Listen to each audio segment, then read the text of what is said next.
आज हम बात करते हैं एकादशी निर्णय के बारे में। मैं एक बात कहना चाहूँगा, परंपरा से भी बढ़ करके शास्त्र की परंपरा बहुत बड़ी होती है, बहुत श्रेष्ठ होती है। शास्त्रानुसार शास्त्रोचित कार्य जब हम करते हैं तो उस पर विजयश्री भी प्राप्त होती है और उसमें सुख भी प्राप्त होता है।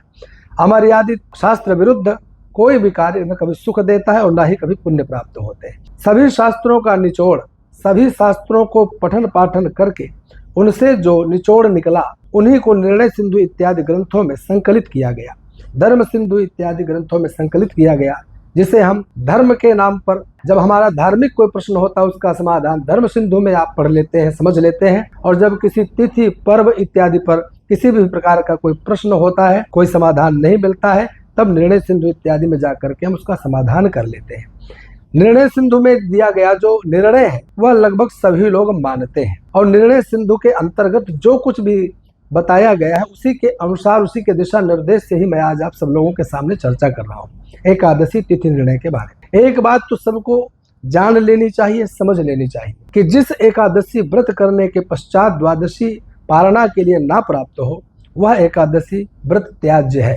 ये बात आप ध्यान रखना। जो एकादशी का आप व्रत करने जा रहे हैं, अगर अगले दिन पारणा के लिए किंचित मात्र द्वादशी आपको प्राप्त नहीं हो रही है, न्यूनतम भी नहीं प्राप्त हो रही है, तो वह एकादशी का व्रत निष्फल है। उस एकादशी का व्रत नहीं करना चाहिए। वही एकादशी व्रत करना चाहिए जिस एकादशी के पश्चात पारणा के लिए द्वादशी तिथि प्राप्त हो रही हो। अच्छा, एक बात आप लोगों ने पढ़ी होगी, समझी होगी, अनेक बार विद्वज्जनों से कथा को भी सुना होगा।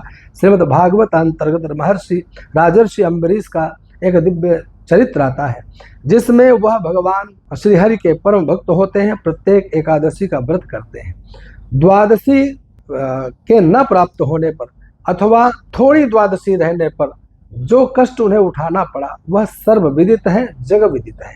यानी द्वादशी का कितना बड़ा महत्व है। अर्थात अगर हम आज एकादशी का व्रत करते हैं तो हमें अगले दिन द्वादशी में पारणा प्राप्त होगा, परंतु यदि हम अगले दिन द्वादशी के दिन एकादशी का व्रत करते हैं तो अगले दिन यानी तीसरे दिन त्रयोदशी प्राप्त होगी। त्रयोदशी में आप पारणा कैसे करेंगे? त्रयोदशी के दिन भी अगर प्रातः सूर्योदय बेला में थोड़ी सी भी द्वादशी अगर प्राप्त हो रही है तो भी एकादशी उसके पूर्व वाली कर लेना चाहिए, भले वह द्वादशी ही क्यों नहीं हो, परंतु वह द्वादशी अगले दिन सूर्योदय बेला में थोड़ी तो प्राप्त होनी चाहिए। और मैं क्या देखता हूँ कि इतने लोग दुराग्रही हो चुके हैं, इतना दुराग्रह लाद चुके हैं अपने ऊपर कि बताते जा रहे हैं, कहते जा रहे हैं कि भैया आज एकादशी का व्रत आप करिए, अगले दिन द्वादशी आपको प्राप्त हो रही है और उस द्वादशी पर ही आपको पारणा करना है।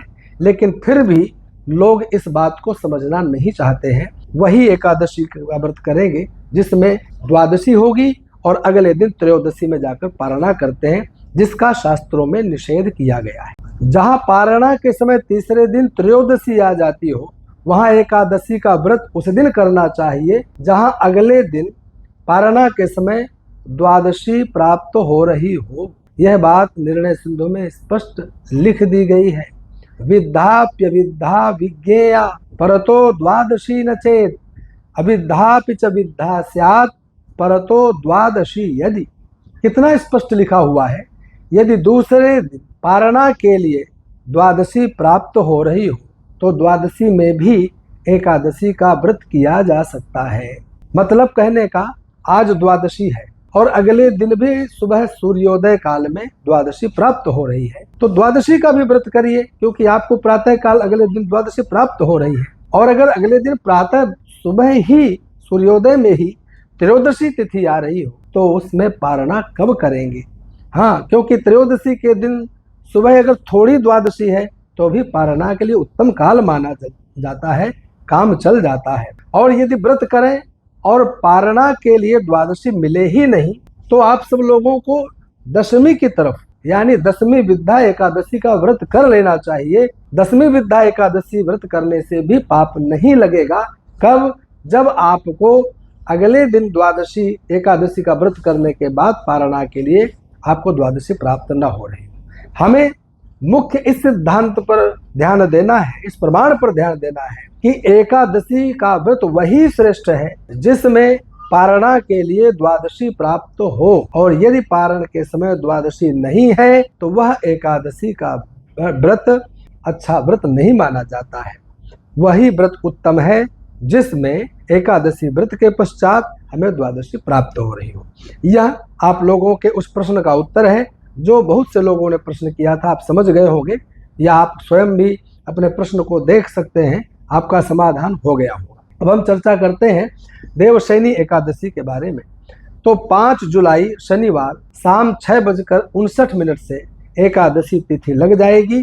6 जुलाई रविवार रात्रि 9:15 तक एकादशी तिथि रहेगी, अर्थात 6 जुलाई रविवार दिन भर रात्रि तक एकादशी तिथि प्राप्त होने के कारण देवशयनी एकादशी का व्रत उपवास हमें 6 जुलाई रविवार को करना है। देखिए, इसी 6 जुलाई को देवशयनी एकादशी है। यहीं से चातुर्मास व्रत भी प्रारंभ होता है। बड़े बड़े ऋषियों मुनियों के द्वारा यह परमोत्तम व्रत किया जाता था। यहीं से भगवान शयन की ओर जाते हैं। हरिशयनी, देवशयनी, विष्णुशयनी, कुछ भी कहिए, भगवान योग निद्रा की ओर जाते थे। जब भगवान 4 महीने योग निद्रा में रहते थे तो उस समय भगवान शिव उनके कार्यभार को संभालते थे। भगवान शिव संहारक देवता है। उनके हाथ में पालन का कार्य दिए जाना, यह भी अपने आप में एक अद्भुत कार्य है, लेकिन फिर भी बहुत सुंदर तरीके से भगवान शिव उस कार्य को भी संभालते थे। इसलिए कहा जाता है कि भोलेनाथ संहारक देवता है, उनके हाथ में सृष्टि का भार 4 महीने रहेगा। आप सब लोग उस समय बहुत सावधानी पूर्वक अपना जीवन यापन किए। एक परंपरा थी, गृहस्थ हो, वानप्रस्थी हो, सन्यासी हो, और चाहे ऋषि हो, मुनि हो, कोई भी हो, इन 4 महीनों में कम यात्रा करना, इधर उधर कम जाना, क्योंकि नदियों में बाढ़, तालाबों में बाढ़ एवं नाले भी उफान में आ जाते हैं। जाने कौन सा कीड़ा कब आपके पैर के नीचे आ जाए, कौन सा कीड़ा मर जाए, किस कीड़े के द्वारा आपको कोई खतरा हो जाए, इन सभी बातों को भली भांति जानते हुए ऋषियों ने, मुनियों ने एक परंपरा बनाई कि इन 4 महीने एक जगह स्थिर होकर के भगवत आराधना की जाए, भगवान नाम जप किया जाए, एकांत बैठ करके भगवान के चरणों में अपना ध्यान लगाए, उनका स्मरण करें, अधिक से अधिक भगवान का भजन करें। इसलिए इन 4 महीने चातुर्मास व्रत में जहाँ पर सन्यासियों, महापुरुषों को सावधानी पूर्वक अपना जीवन यापन करना पड़ता है, वहीं हर गृहस्थ को भी बहुत ध्यान रखना पड़ता है। संध्या काल से पहले भोजन प्राप्त कर लेना, ताकि अंधेरे में कोई कीड़ा मकोड़ा आपके थाली में ना आ जाए, भोजन बनाते समय पात्र में ना आ जाए। इन सभी सावधानियों को देखते हुए यह चातुर्मास व्रत यहीं से प्रारंभ होता था, जो कि देव प्रबोधिनी कार्तिक एकादशी जो आती है, वहाँ 4 महीने का यह व्रत उपवास हुआ करता था। जब भगवान योग निद्रा में जाते, जब योग निद्रा में बाहर आते, तब तक में ये 4 महीने व्यतीत हो जाते हैं। इसलिए आप सभी लोगों को ध्यान रखना है कि इस चातुर्मास व्रत एवं देवशयनी एकादशी, इन सभी के लिए विशेष सावधानी पूर्वक भगवान का खूब डट कर जप करें, भगवान का पूजन करें। भगवान श्री हरि के विविध विविध स्वरूप हैं। शालग्राम राधा कृष्ण, श्री सीताराम जी, राधा कृष्ण भगवान, किसी भी एक इष्ट विशेष का पूजन करें, अर्चन करें, तुलसी पत्रों से अर्चन करें और भगवान के सामने बैठकर प्रार्थना करें।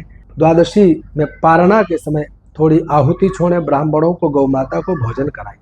इस प्रकार से देवशयनी एकादशी का व्रत परिपूर्ण करें। देवशयनी एकादशी बहुत महत्वपूर्ण व्रत माना जाता है। महाराज मानधाता के काल में बहुत वर्षों तक, लगभग 3 वर्षों तक वर्षा नहीं हुई। व्याकुल हो गए और उन्होंने ऋषियों से पूछा। ऋषियों ने बताया कि आपके राज्य में शूद्र तपस्या कर रहा है। लोगों ने कहा उसको मार दो, लेकिन महाराज मानधाता ने कहा मैं मारूंगा नहीं, मुझे और कोई मार्ग बताइए। ऋषियों ने कहा कि राजन, तुम्हें देवशयनी एकादशी का व्रत करना चाहिए, अर्थात आषाढ़ शुक्ल पक्ष की एकादशी देवशयनी एकादशी। और समझ लीजिए कि स्वयं महाराज मानधाता ने देवशयनी एकादशी का व्रत करना प्रारंभ किया और वही देवशयनी एकादशी के व्रत के प्रभाव से महाराज मानधाता के उस पूरे राज्य में वर्षा प्रारंभ हुई, प्रजा सुखी हुई, धन धान्य समृद्धियों से भर गया। आप सब लोग भी इस देवशयनी एकादशी का व्रत करके अनेक अनेक कामनाएं पूर्ण कर सकते हैं, अनेक अनेक अपने विघ्नों का शमन कर सकते हैं। आप सभी को देवशयनी एकादशी की बहुत बहुत शुभकामना, बहुत बहुत बधाई।